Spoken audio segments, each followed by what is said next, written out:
Elif Shefak, Soufi mon amour, chapitre 62, Aladin. Konya, février 1246. Belle et bien épuisée d'attendre, ces 3 dernières semaines, j'ai guetté le bon moment pour demander à mon père la main de Kimia. J'avais passé des heures à lui parler en imagination, à reformuler les mêmes phrases encore et encore, à chercher un meilleur moyen de m'exprimer.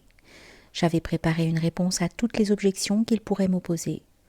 S'il disait que Kimia et moi étions comme frères et sœurs, je lui rappellerais que nous n'avions aucun lien de sang. Sachant combien mon père aimait Kimia, j'avais aussi prévu de dire que s'il nous laissait nous marier, elle n'aurait pas à partir vivre ailleurs, qu'elle pourrait rester avec nous toute sa vie. J'avais tout préparé dans ma tête, sauf de ne pas trouver un moment seul avec mon père. Mais ce soir, je suis tombée sur lui, de la pire manière possible. J'allais quitter la maison pour retrouver mes amis, quand la porte s'est ouverte et mon père est entré avec une bouteille dans chaque main. Je suis restée interdit. « Père, qu'est-ce que tu apportes ?» ai-je demandé. « Oh, ça !» répondit mon père sans le moindre soupçon d'embarras. « C'est du vin, mon fils. »« Vraiment ? Et qu'est-ce qu'est devenu le grand Maoulana ? Un vieillard imbibé de vin ?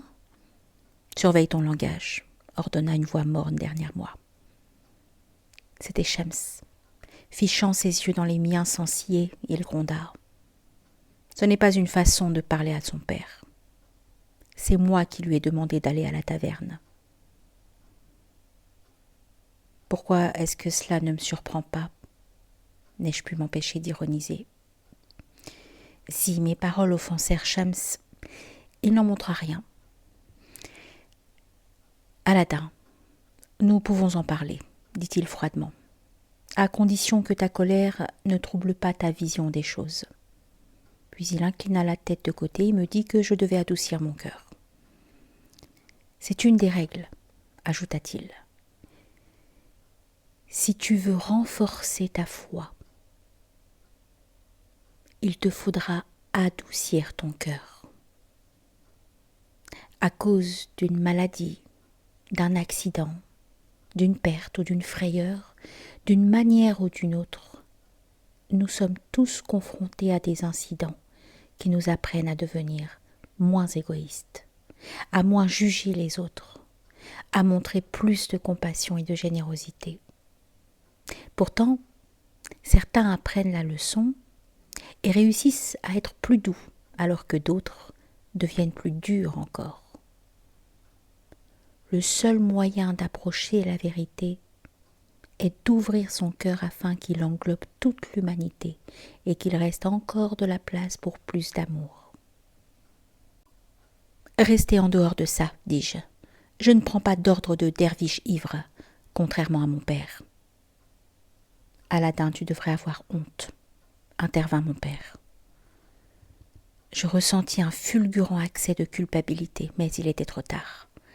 Tout le ressentiment que j'avais cru oublier m'inonda soudain. « Je ne doute pas un instant que tu me haïsses autant que tu le dis, » proclama Shams. « Mais je ne crois pas que tu aies cessé une seule minute d'aimer ton père. Ne vois-tu pas que tu le blesses ?